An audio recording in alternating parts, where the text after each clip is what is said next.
Alléluia. Kembo na Yesu. Bolingo ya Yesu eza munene mingi. Tokomisa Nzambe na biso. Na ndenge lelo azosolola na biso lisusu na mokolo ya lelo. Tokosambela po tokotanga pe ba verset ya Bible mwa ebele lelo. Po to comprendre que touti wapi et pas idée touti musika. Lelo tokomi wapi sikoyo. Lelo tokomi na solution ya Seigneur Jésus-Christ de Nazareth. Au nom puissant de Jésus-Christ de Nazareth. Yango na bande konangai to pamboli Nzambe. Tika to sambela. To pesa sije lelo ezanini po Nzamba zolo bana tango nyonso 24/24. Oazo solo na bino aza elinze za le prophète de l'éternité. Oazali le roi ya mabele. Lelo tozana annonce ya kopesa na mukili ya lelo à travers le Congo. Naza amana kati ya États-Unis na État de Maryland. Donc toza ko annoncer oyo eza bolingo ya munene ya Nzambe oyo se kokisama depuis la création. Nzambe sa yebaki yango depuis la création. Tokosambela. Merci Seigneur, nous te disons merci.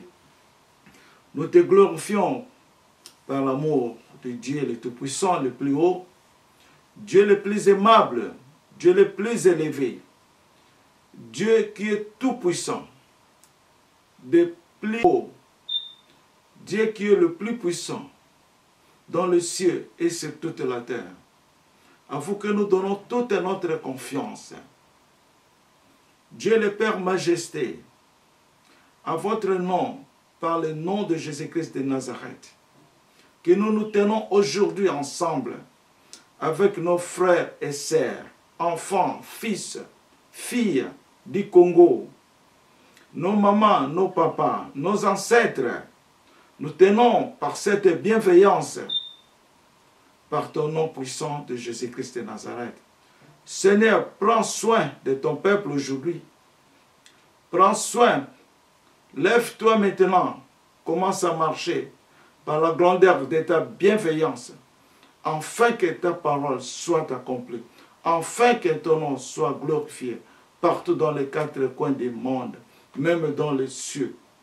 Seigneur, c'est le temps des verbes être qui est Jésus-Christ de Nazareth.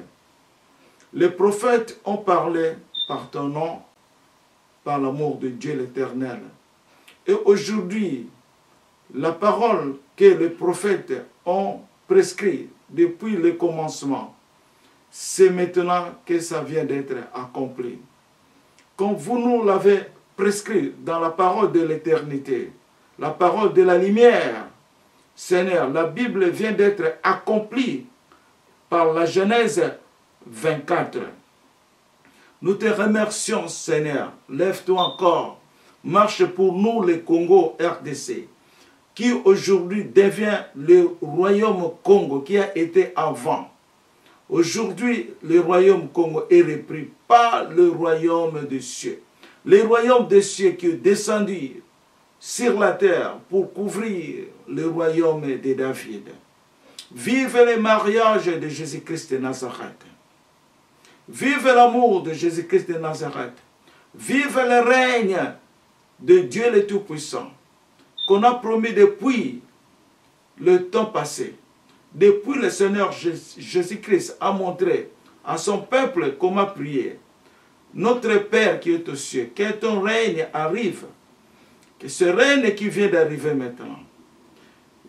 Seigneur, Dieu le Tout-Puissant, nous demandons par ta bienveillance encore d'ouvrir le cœur de ton monde, de ton peuple bien-aimé, Israël, au nom puissant de Jésus. Et maintenant, la pierre de l'Israël qui a été à Jacob, ton serviteur, et cette pierre qui est descendue maintenant. C'est la même pierre qui a cassé le système babylonien. Et aujourd'hui, la même pierre qui est revenue, et la même pierre qui a cassé la tête de Goliath à l'époque de notre père David. Hosanna dans les lieux très parfaits, très haut, au nom puissant de Jésus. L'heure est accomplie maintenant, afin que nous entrons dans le temps des milléniums par laquelle Jésus-Christ est le règne du monde. Jésus-Christ est venu sur la terre pour accomplir la parole de l'Éternel, qui est venu comme le règne du monde. Hosanna dans le lieu très haut, dans le nom puissant de Jésus-Christ. Par la puissance de la croix, par l'autorité de la croix, par la vérité de la croix, et de sanctification, par le sang de Dieu que tu nous as porté, Seigneur Jésus-Christ, ô Dieu, que le sang nous a rachetés aujourd'hui, afin que nous devenions les enfants de Dieu, les filles de Dieu, les fils de Dieu, afin que nous soyons ensemble avec toi, Seigneur Jésus-Christ, afin que tu guides le Congo, parce que vous êtes le roi du Congo. Mais vous êtes plus que ça, vous êtes le roi des rois, dans le ciel et sur toute la terre.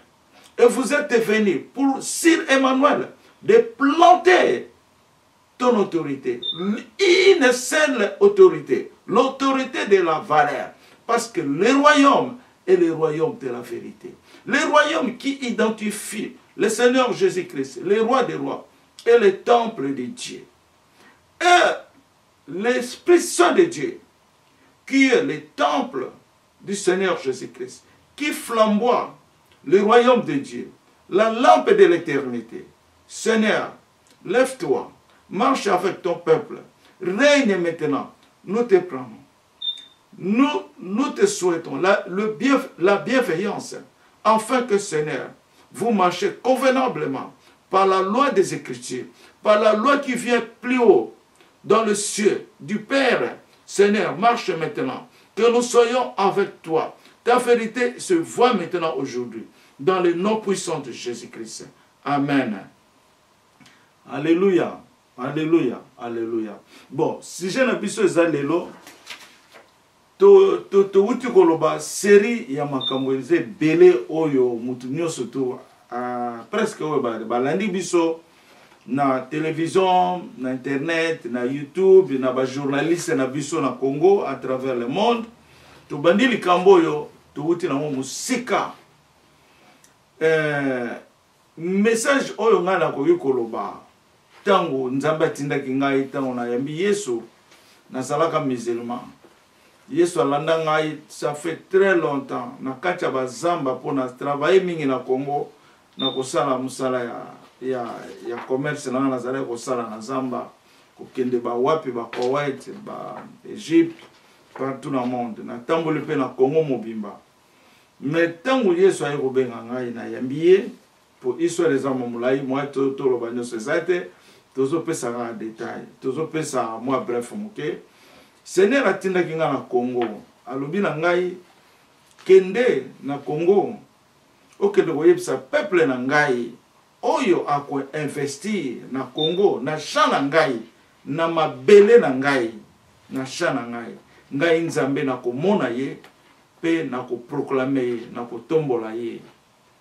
Na kendaki na Congo, na kokisaki na bato bayambaki nga ba prêtre ya nzambe balaki kuna catholique bazalaki ba branamise bazalaki ba fidèle bazalaki ba pasteur ba prophète bazalaki.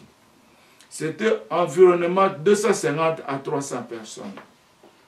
Na kutana na bango na pesaki message de la lumière ndenge nzamba lobi to investir. Mais nzamba tinanga kaka pona likambo wana, pona likambo susuté. Pona Nzambe aza nzambe aza riche ya mokili mobimba. Azali riche en bonté aussi. Là en colère, mais azali riche na sagesse, na intelligence, na intellectuel. Azali ingénieur, azali architecte, azali docteur, azali designer, azali qualité auto zomonezo salama lelo na monde de développement. Na aux États-Unis, Europe, c'est Dieu, aza notre Dieu. Nzambe wana azali nzambe ya Israël. Toyebake azali nzambe ya Israël. C'est le Dieu de l'Israël. Et c'est qui message. Mais nzamba zolo bananga l'air nyoso. Ce peuple, c'est mon peuple. Ce peuple, c'est ma race. Nzamba lagisinga secret. Oyo ba kundaka biso na libulu bandakala na libulu ya mulai peuple nzambe bakomaki banyama na kati ya libulu baza susu na contrôle te makanisi ekomi différent makambo nzambe pe toki kuna na kati ya Congo mais eza kaka na potopoto serpent zo conduire bango kuna na kati ya libulu wana mais nzambe alalaka pongi te. Dieu ne dort pas, je vous dis la vérité. Nzambe aza kotala nyonso ndenge ezoleka.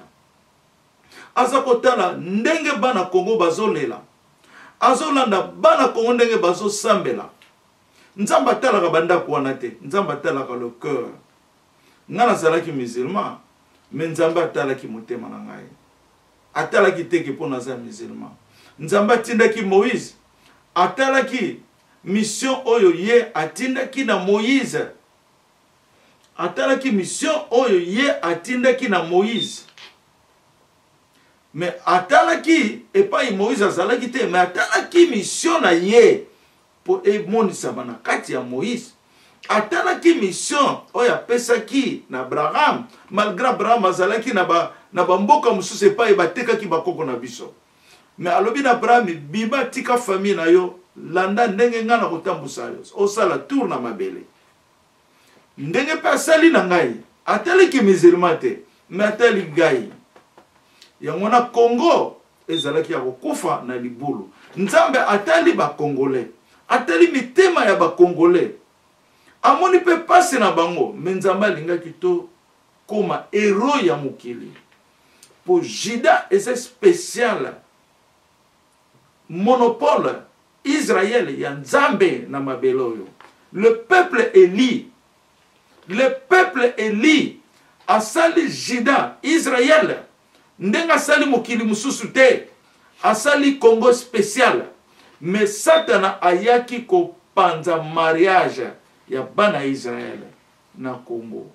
Yango na Jésus-Christ de Nazareth azongi tozali boye, toza na maboko ya Jésus-Christ de Nazareth, toza na contrôle na ye, toza na kati ya motema na ye po Yesu alelaka. Quand Jésus pleure, je pleure. Tanga zoloba nazoloba. Tanga zolela nakobanda kolela nakena bomba bi na kati ya chambre. Soki naza kotambusa mutuka nakobanda koganga kolela na kolela. Alobi nanga ye alinga kokanisa likambo ya Kongo te. Soki azokanisa likambo ya Kongo azaka na kimia te. Yango na azongi po asepelisa Congo. Congo pe esepelisa mokili au nom de Jésus-Christ de Nazareth. Yango to okende mingi te. Nzamba apesaki biso message moko ewuto lekawa. Ntina message to wuto zwa 4 jours oyo. Ezalaki message du côté politique congolaise. Nzamba lobi apesaki Congo mo Congo na ye parce que la politique congolaise n'était pas bonne vis-à-vis ya Nzambe. Basali mabe mingi. Nzambe pe apesaki mo Congo. Yango na Congo e souffrir makasi. Kunda maki. Message mususu Nzamba yebisaki ngai na lobaki yango hier.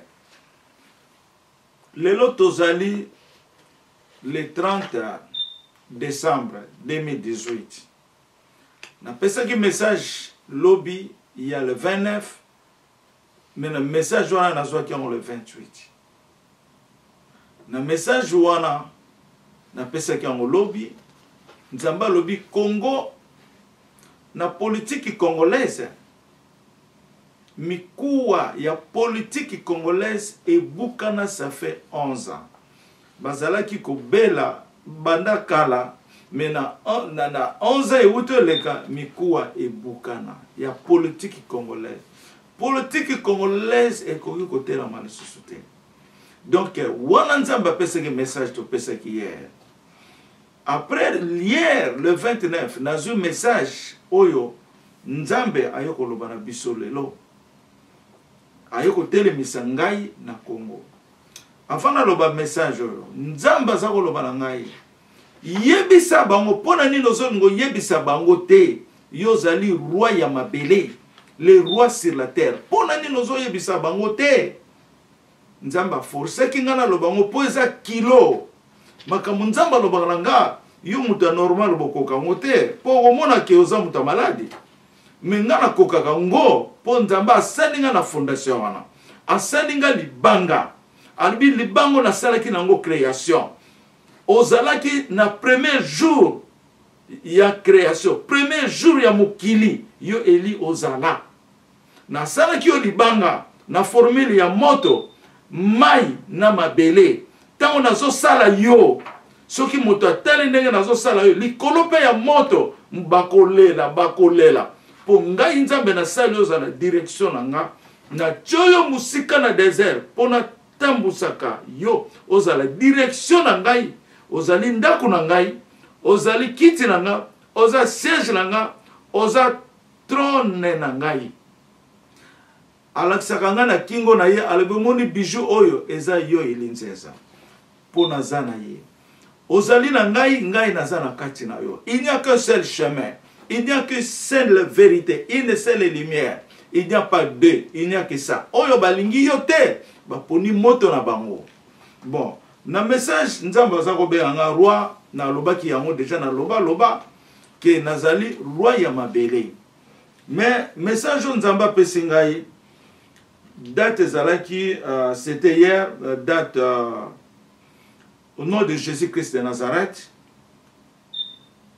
samedi le 29 décembre 2018 vers 13h40 j'ai entendu le Seigneur qui parlait ainsi déclare l'Éternel appelez le roi du Congo.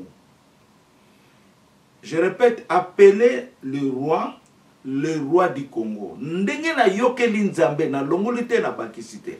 Mais nzamba alobaka na parabole, alobaka na sens moko oya alobeli na bonzambe. Donc, appelez le roi du Congo. Donc, bobengaka roi, bobengaka le roi du Congo. C'est ça dans ce sens-là. Alors, par cette parole potentielle de l'Éternel, le Seigneur a recommandé par son ordre d'appeler Elinzeza, le prophète de l'éternité, le roi du Congo. Béni, sikotoke na ba verset ya Bible, na ba verset ya Bible oyo nzambe apesanga yango. Nzambe apesanga yango na kutanga yango ndenge nzambe apesela yango. Béni soit le règne qui vient, le règne de David, notre Père, Hosanna dans les lieux très hauts. Ezali na Marc 11:10. O ezali Yesu na biso, Masia, Papa Jésus, Papa na ngai. Nde ye abandaki kopesa kembo ya règne ya David. Azalaki na Jérusalem, ayebisi bango bozwa ane ya jeune eza na nzete quelque part. Bozo yango boya na yango. Soki batuni bino bolo ba Seigneur ndatindi biso. Au nom de Jésus. Bazwaki anwana bayaki nango Jésus mataki likolo ya anwana. Batandaki mandalala bayembaki prière oyo. Béni soit le règne qui vient, le règne de David, notre Père, Hosanna dans les lieux très hauts. Jésus abandaki ko préparer règne na ye ekoya na mukongo ya David kaka. Règne ya Masia ezonga na mukongo ya David abandaki ko préparer yango. Bacheki mandala ba sepelaki babengaki le king, le roi, règne na mukongo ya David. Lelo yango na règne wana eye. Yango na Jésus alobi nanga célébrer le royaume de Jésus sur la terre. Célébrer le royaume de Jésus sur la terre. Avant Jésus azonga, na Actes des Apôtres 1, 6, Jésus, batuna ki ozongi sa royaume te, alobaka ka papa nde mutu aza na autorité à répondre à moi. Tu vois? Alors, règne wana ezongi.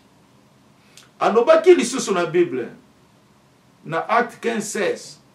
Je reviendrai pour reconstruire la tente de David avec ses ruines.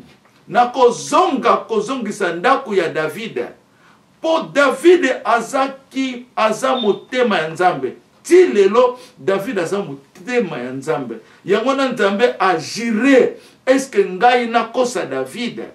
Ezama Psaume 89 botala yango à partir ya verset 3 boke lisusu à partir ya verset ya ba 18 ti 34 wana. Jésus nzamba lobi est-ce que ya koki kokosa David nzambe agire na kozalaka na descendance ya David bokonzi ya David ekoke continuer aye kozongisa règne ya David par Eli Nzeza. Jésus yemoko aye na kati na ngai comme principal ya makambu nyonso ya mokili oyo ndenge na monaki Afrique ezwi mutu ya Yesu atie Afrique comme centrale esika ye afandeli esika ye azali atie Afrique lokola centrale esika ye azali pona atia mwinda na mokili mobima mokili yebake eloko nyonso eza na mokili oyo ezali ya Jésus Christ de Nazareth. Alléluia, alléluia. Na yango lelo règne wana sebande célébrer le royaume de Jésus-Christ na mabele potomona elembo ya monene ke makambo tozolo beza solo nzamba lobi na ngai la naissance de Jésus-Christ le 8 janvier. Le 8 janvier nazo mona image boye le 8 janvier yangwana toko célébrer la naissance de Jésus na le 8 janvier parce que asa ye règne ya Yesu ebandi azo tambola na jena ye na instrument na ye ya poni Eli Nzeza oya fandeli na kati yende azali le roi na bino ya Congo na mokili mobimba. Il est le roi des rois.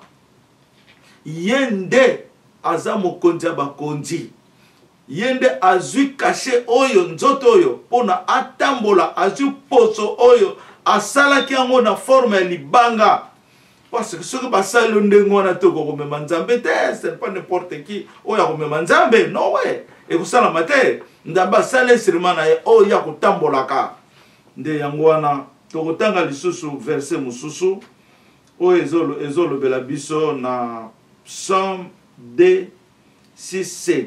Awa nengena loba verset ya Psaume 2 oyo nakotanga wana liboso. Psaume 2, 6, 7. Au nom de Jésus, c'est moi qui ai oint mon roi sur Sion, ma montagne sainte. Je publierai le décret.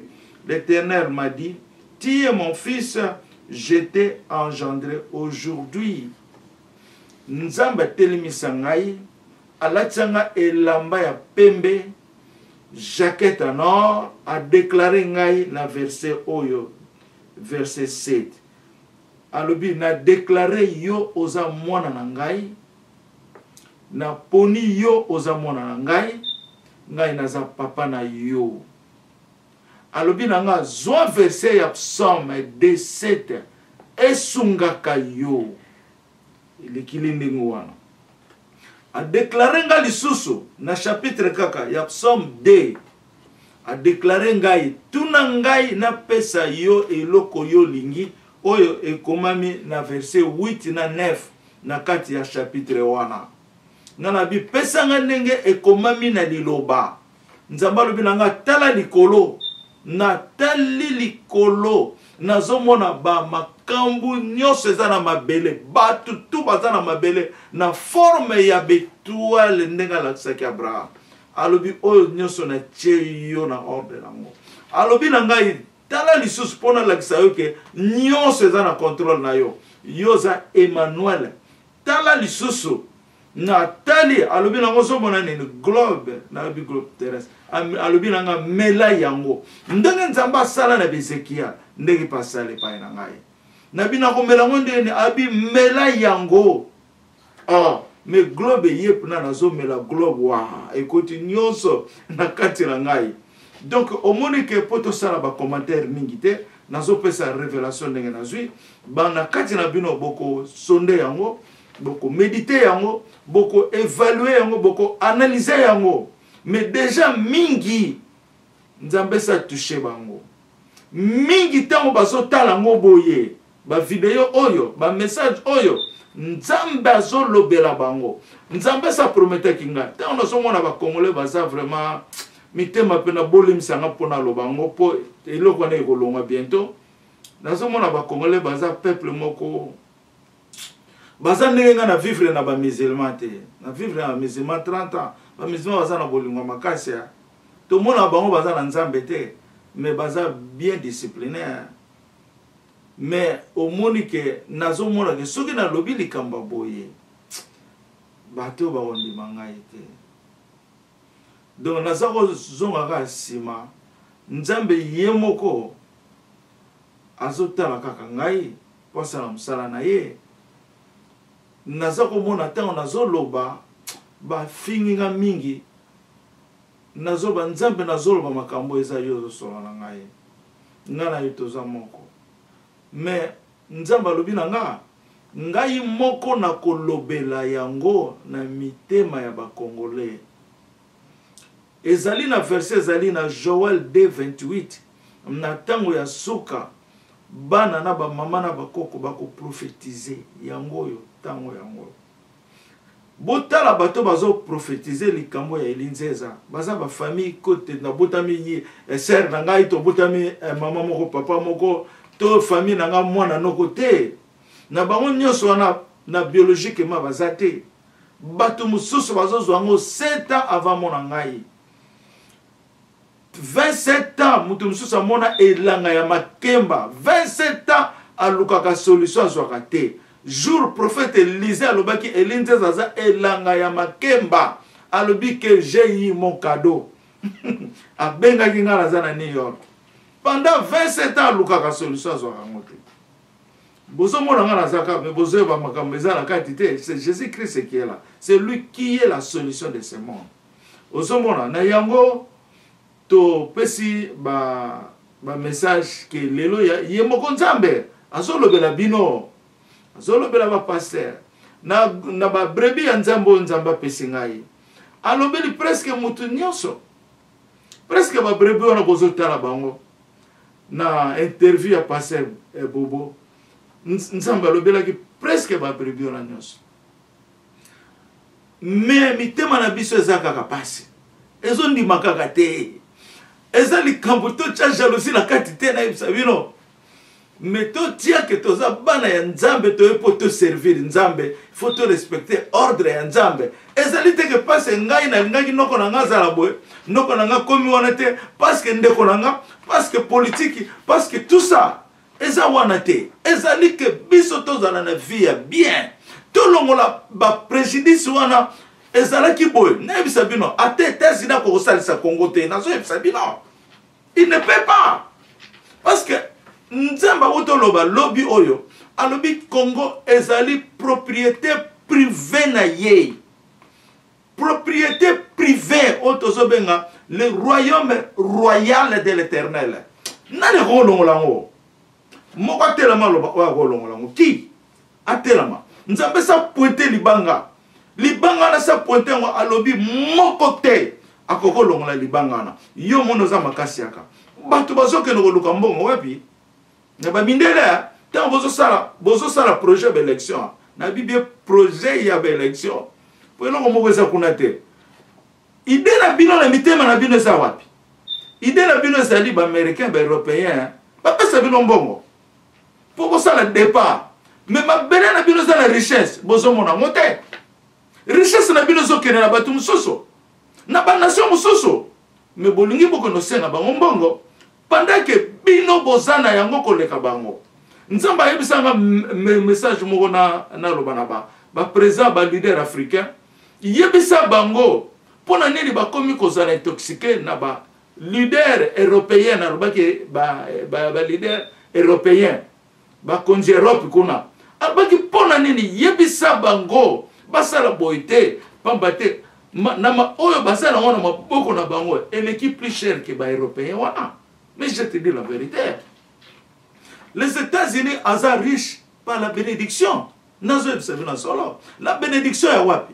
Bénédiction il y a Genèse 12, verset 3.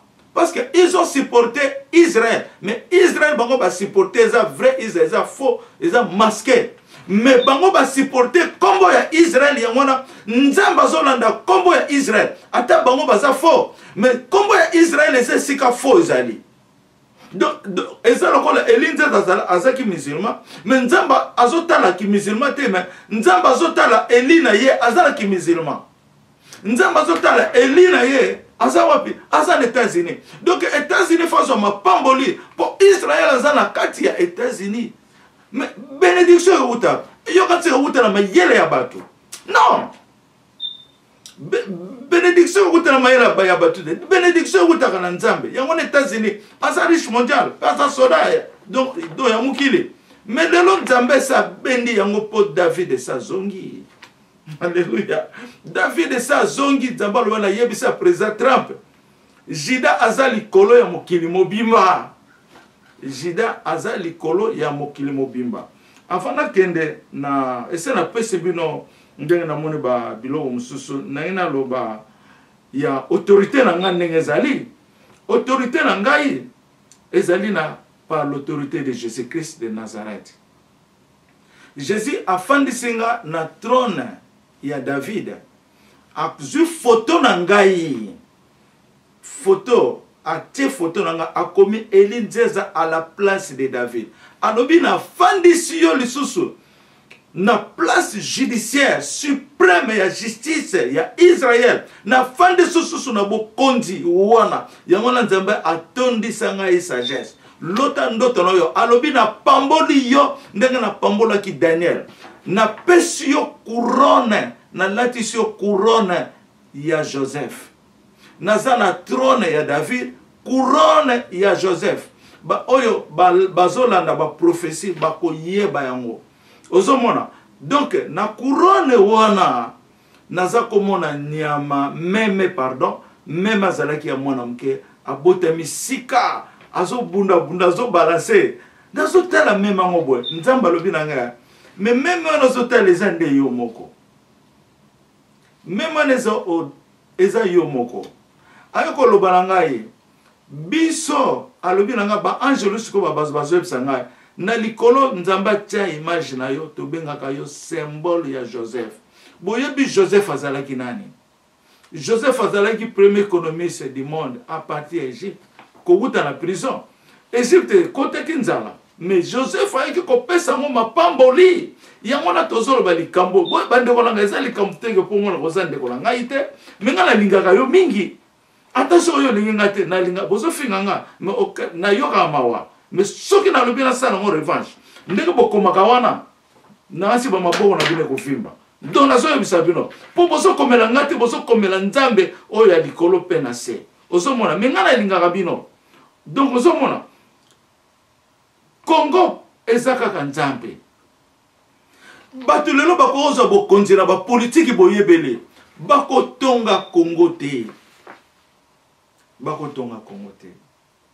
nazo pesa exemple États-Unis azo richesse pour la bénédiction ya Israël azo ngo pour l'économie ba mindele te pour Europe te non boko mon États-Unis soko yena mboko mon dans na système ya nzambe ata makambo mabezali mais en tout cas ba jiraka na Bible ndenge nga na jiraka pe na bino devant la parole de l'Éternel nani na Congo jiraka na Bible na bino batu bozolo ba prophétie na bino bozolo ba prophétie est-ce que bozo jire na Bible ozu Bible ozo jire bino boko samba devant Nzambe to yebi bino ozo mona alors nde yango no moni nazana na couronne ya Joseph na fandi na bokonzi ya Jida nde yango no zo mona ke jour Nzambe akitisela kinga couronne wana na ezalaki na 6h du matin et c'est l'équipe presque na ba 2009 to 10 boy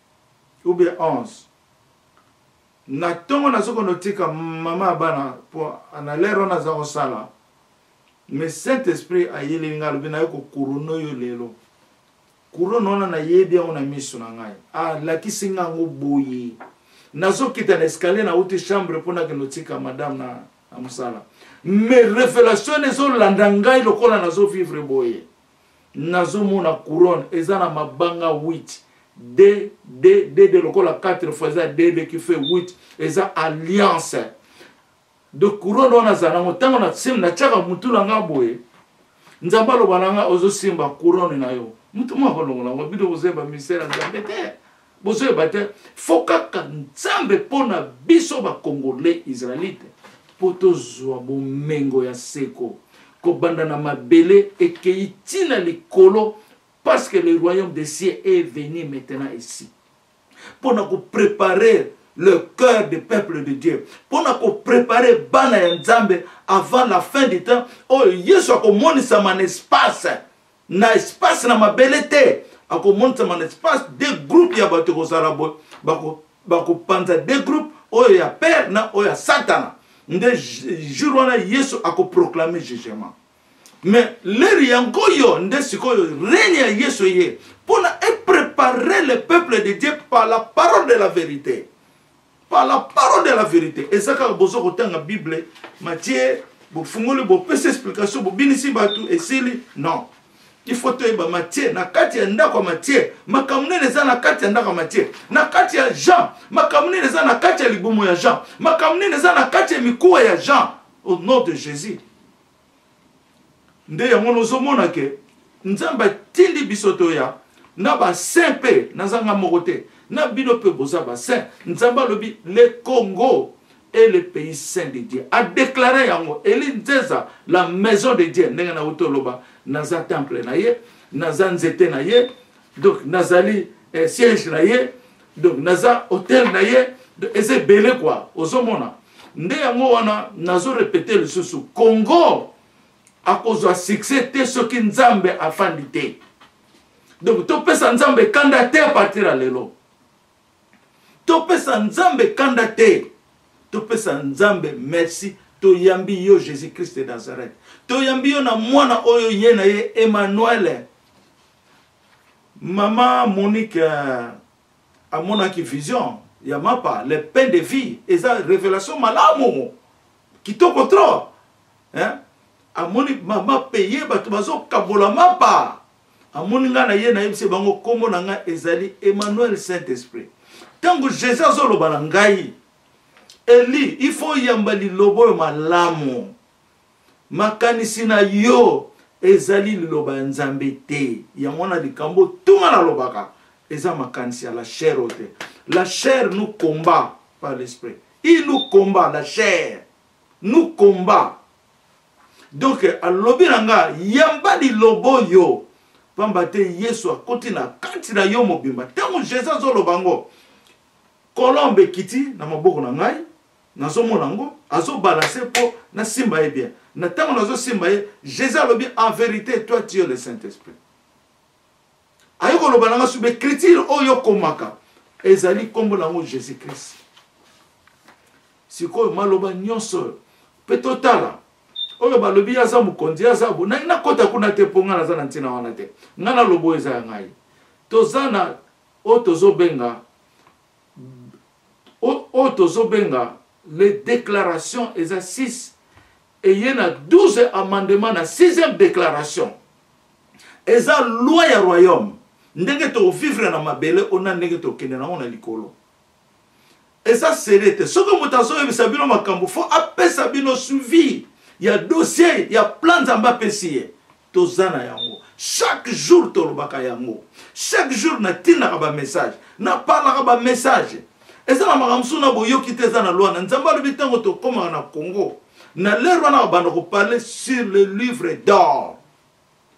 Le livre d'or. Na l'air wana orientation étoile ozana likolo. Pe étoile elinza za na se. E banda ko proclamer et pas nzamba fandi na mokili. Bon. Tout que ne mingite parce que tant peu est nécessaire. Beaucoup qui kotanga ba chapitre mususu lokola Esaïe 11 exemple les appelle bien pour naïb sabino botang Esaïe 11 verset 1 à 5 puis botangi verset 9 à 10 na Esaïe 5 11 nzamba lobinanga na tindi yo comme na tchaki Esaïe 11 comme réponse na ngana mukili. Nzamba zolo balanga Esaïe 11 ezali réponse ya nzambe na mukili. Donc elinzeza nde ayena Esaïe 11 wana ko banda kotanga verset 1 à 5 et puis otangi lisusu 9 na 10 botanga yango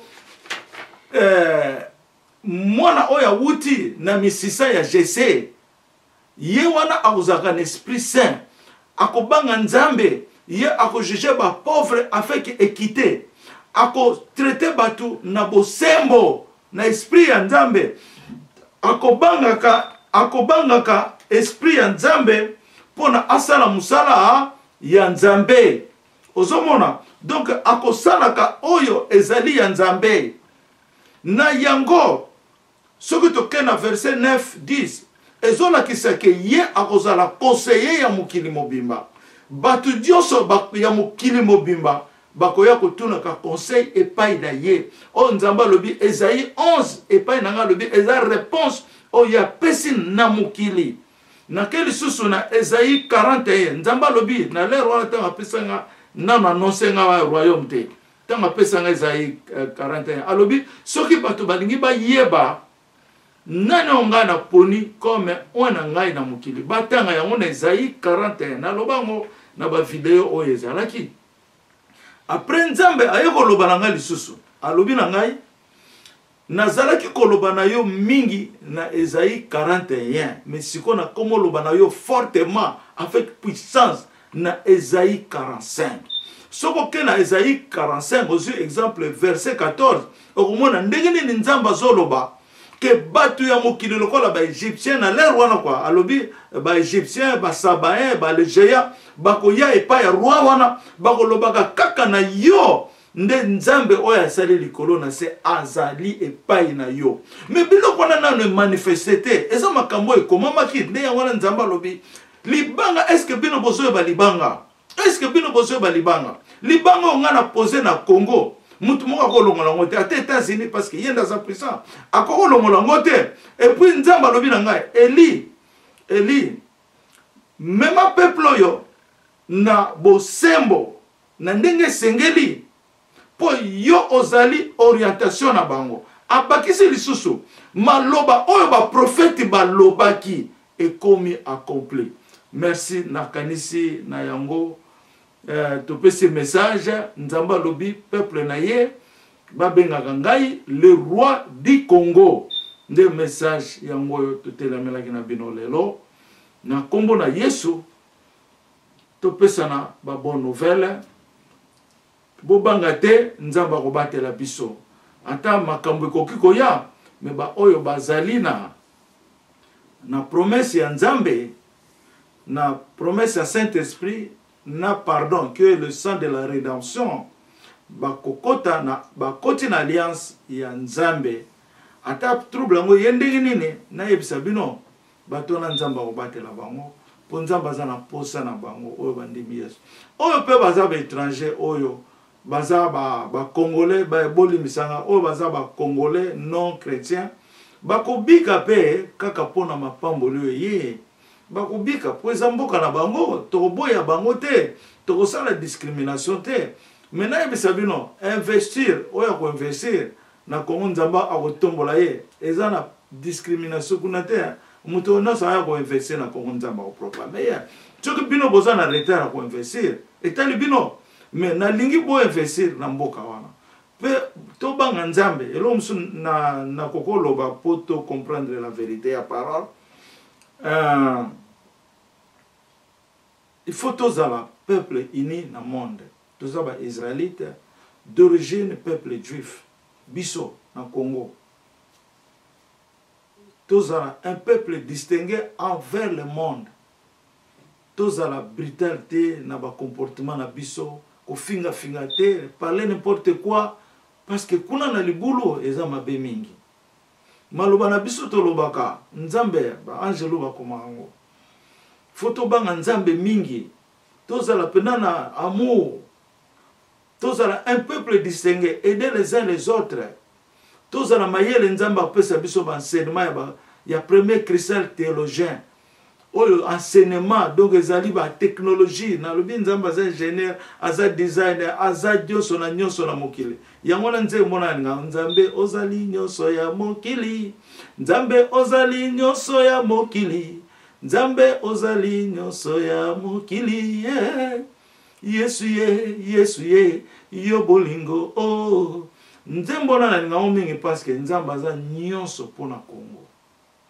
eloko moko tokozanga ezati boko sepela nazomona awa na vision na ngaba mama bazobwaka maputa na balabala bazo sepela bazo bina nazomona sikoyo ndenge nzamba zolakisa ngai ozomona ke tozala na bolingo mingi un peuple distingué atofinga ki ngai ngana lingi yo kaka na oboya yo tende kona ngai na lingi yo na ko parler likambo ya drapeau ya Congo actuellement na o wuti na likolo tango mwana akolaka a changera pe saison le lazala ko loba te loba wonolo ba munoko na yo lobi akomi maître na yo para akomo lesa yo eza ndenge moko to wuti na ba drapeau na mitango to changer saison nzamba yeli biso drapeau likolo oyo o bozo mono ayeli biso drapeau likolo na ko expliquer binongo pota ezate ndenge nini Seigneur apesi biso drapeau wana na kombo na Yesu tolobi amen merci beaucoup bye